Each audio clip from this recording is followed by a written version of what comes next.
despite the fact that the NHL made following along with their draft lottery nearly impossible. At least now we know the order that the teams will be drafting. So today we're going to give you our first post-lottery mock draft. Hey everybody, welcome in to Clearing the Benches, your one-stop shop for hockey content. If you go ahead and hit your subscribe button right now, you'll be sure to be in on all of our future videos. Well, real quick, I don't know what the NHL was trying to accomplish yesterday with that draft system, but I hope they get away from it real fast. I thought it was just a disaster, and I really couldn't follow along. It was like they kept trying to explain to you what they were doing as it was happening. If you're going to do something like that, have a 15-minute show beforehand explaining everything so we're not trying to figure it out on the fly.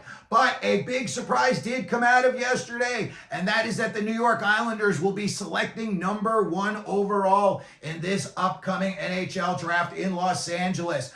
Two huge names that the Islanders have drafted #1 overall. This will be their 5th time drafting #1 overall, and two names from their past had huge careers, and I'm talking about Dennis Potvin, who won 4 Stanley Cups with the Islanders in the 80s on their dynasty team, and then John Tavares, who they drafted #1 overall and is still having big success on the Toronto Maple Leafs. When we look at this year's drafts, there are a lot of different opinions. Most people have Matthew Schaefer going #1 overall, but I do not. I am concerned about his injury. I know that not a lot of people are talking about it. They're saying he's ready to come back, but to me, I would not want to have the #1 overall selection, his career not pan out to what it could be because of a potential injury that could reoccur. That's just my opinion. But there is a player, and I think this would just make all the Islander fans very happy, and that would be if they selected James Hagens, the center from Boston College, who grew up on Long Island, an Islander fan. He's a big-time playmaker. He's 5'11", 180 pounds, and I think he would be just what the doctor ordered there on the island. That team's in flux, and they need some exciting news. And I think a lot of people on the island are already familiar with James Hagens. So if you put him in an Islander uniform, I think that would bode well. #2, the San Jose Sharks. And I have got them taking Porter Martone, the huge right wing, 6'3", 208. And he's out of Brampton. He's got big-time size. He's got some skill, and he's got some snarl. And I think he would be the perfect bodyguard for some of those smaller, frailer players that San Jose's got. I'm not saying Macklin Celebrini is a wimp or anything like that. Will Smith, you know, they've got Eklund, but they've got a lot of guys there who do not have a lot of big beef. And, you know, these kids are all going to be coming into fruition within a few years of each other. And I think Porter Martone would be a perfect fit. Seeing as Mike Greer was a big-bodied player himself, the GM of the Sharks, I could see this being a perfect fit. #3, the Chicago Blackhawks, and I've got them adding to their back-end riches, and they're going to take Matthew Schaefer, the defenseman out of Erie, 6'2", 180 pounds. He's a left-handed shot, and he does it all. You know, you put him back there with Levshunov and Korchinski, and, you know, that's where you start off, the back end, and you work your way out. So I think Chicago would be in good shape. You know, Schaefer, most people have going #1 overall. I just don't know if that's going to happen. So we've got him going #3 to the Chicago Blackhawks. And #4, the Utah Hockey Club. They benefited most from this draft. They moved from 14th up to 4th. And I think they're going to go a little bit off the board, which is usually what they do at the draft. You know, Armstrong loves big-bodied guys. He went after Boot and Simashov a couple of years ago. You know, they drafted a 6'7" goalie, Michael Hrabal, a couple of years ago as well. And I could see Utah taking Jackson Smith, the big defenseman. He is 6'2", 195 pounds, and when you watch his game, you can't help but see Braden McNabb and Shea Theodore of the Vegas Golden Knights. He can activate offensively as well, but when you see him, he's just got a big physical presence to him. and he just looks like a defenseman out there. He's got a really good poke check. He is, one of these guys that loves to steal the puck from you. So I think that Jackson Smith and the Utah Hockey Club are going to be a perfect match down the road. Next up at number 5, we've got the Nashville Predators, and I've got them taking Anton Frundell, and he is ranked number 1 Central Scouting and their international skaters. He is a center left wing, 6'1", 200 out of Sweden. When you watched him just recently, at the U18s, he really performed well. He just looks like a do-it-all type of player. And I think Nashville, they didn't go so well for them. And they've got some guys that are getting a little bit long in the tooth. So I think Frundell would be a number 1 center for them in the future. And then the Philadelphia Flyers picking 6th. And I've got them taking a high IQ puck hound, Caleb Desnoyers, 6'2", 180-pound center. He's a two-way player, and this kid loves to have the puck on his stick. I know that you say that a lot about kids, that, these prospects, because it's going to be a lot easier for you to steal the puck from somebody in, developmental age as opposed to when you get to the NHL. But when I see a guy like Desnoyers, he's just got no quit in his game. He's got a high motor. He's always playing at 100%. And I think the Flyers fans would just love him.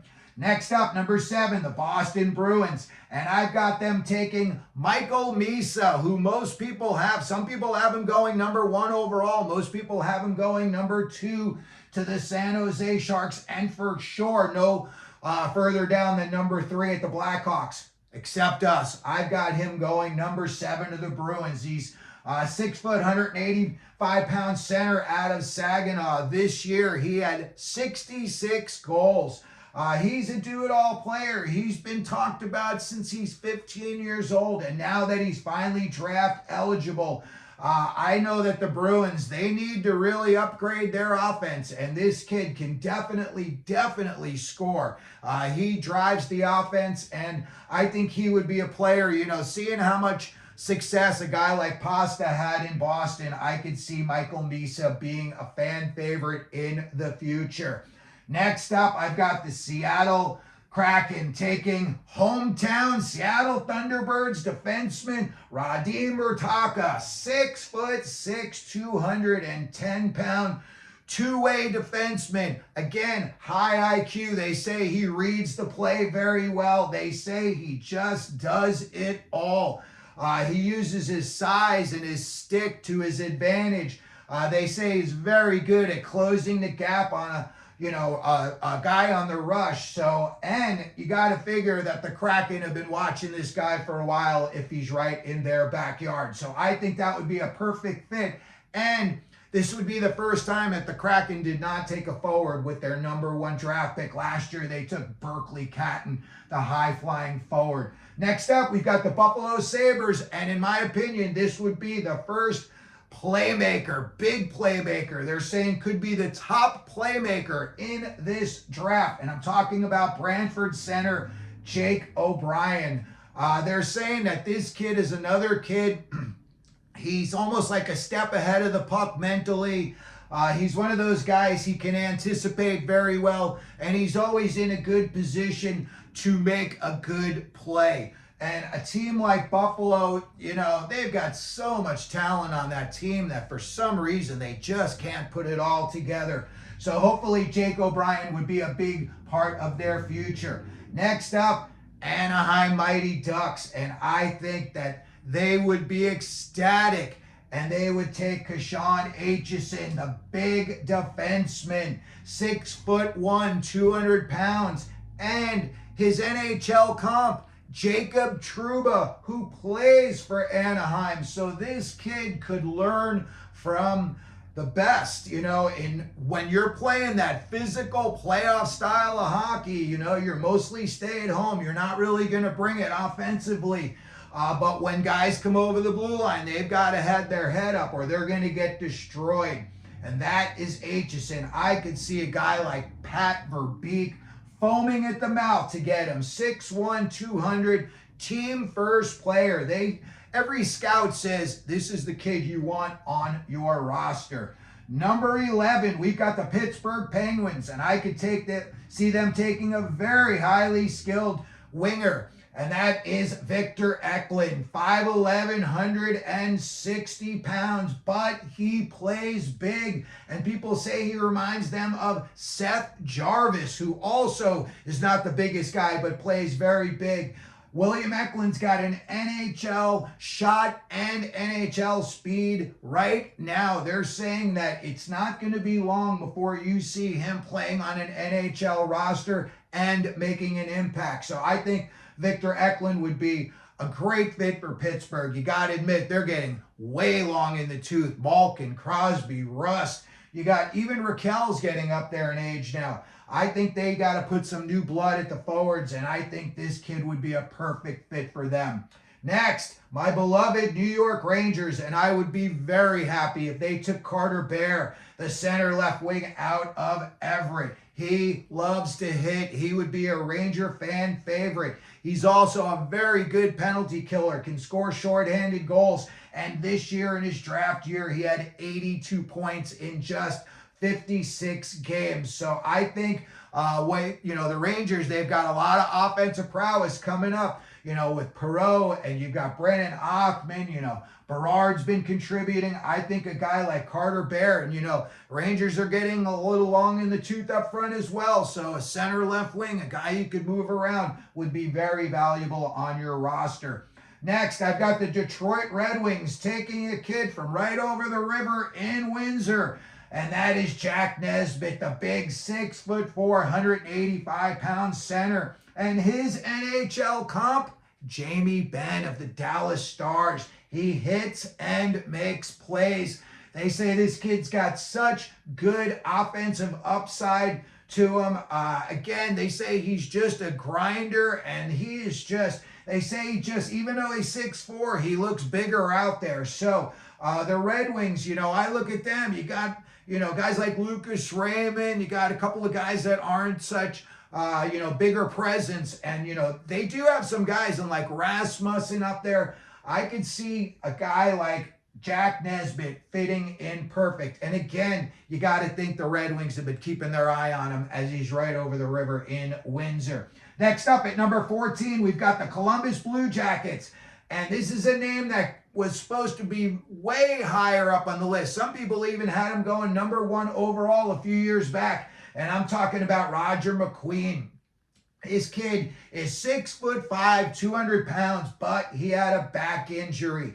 He is big and he is nasty. And when you look at what Columbus has got going on up front, Fantilli's coming into his own. You got Voronkov. You got all these other kids with size that are coming into their own. Even Matthew Olivier, he was just a goon fighter a couple of years ago, and now he's changing his game. They all see what Tom Wilson's doing for the Caps, and guys say, I can do that too. So I see I see Roger McQueen being an excellent fit for the Columbus Blue Jackets. Again, a lot of size they've got up front in their forwards, and I think he has got the skill to fit right in. In a few years, Columbus could be making a big push. Vancouver is drafting 15th, and I've got them taking the defenseman out of Wisconsin, Logan Hensler, 6'2", 190 pounds. He is a stay-at-home defenseman. He likes to just basically aggravate you. He's the type of guy, he's always going to play up on you. He's really not going to let you get too far away. He really only thinks defense. There's not much offense coming out of him. But he is an excellent skater. And when you look at a team like Vancouver, they're in flux right now. Who knows what's going to happen with Quinn Hughes? That rumor mill on the internet is just broken. It's going so fast. So I think they would want to replenish a little bit on the back end. And Logan Hensler, I think, would be an excellent fit. And then finally, at number 16, and I believe they're also drafting 17th. So they have a little bit of movement here. I think the Montreal Canadiens are going to continue going with a big forward, and they're going to have Lyndon Lakovic be their selection. 6'4", 190 pounds. His NHL comparison is Tage Thompson. He's big. He's got a long reach. They say he's very hard to check, like Thompson. Tight spaces. He can protect the puck with his body. And in my opinion, I look at what the Canadians have got. Slavkovsky turned out to be much more physical than I thought he was going to be. Who knows whatever's going to happen with Laine. You hope the guy can stay healthy and play at his best for Montreal. But this guy is a scorer. This guy is, a middle-of-the-road, do-it-all guy. But when your NHL comp is Tage Thompson, that is not a bad thing. So there you have it. That is our 2025 post-lottery NHL mock draft, the first 16 selections. Let me know what you think down in the comment section. Let me know where you think these teams, who they're going to pick, where some of these kids are going to get drafted. If you could, please don't forget to hit your subscribe button, the like button, and as we always do here at Clearing the Benches, let them know you're out there.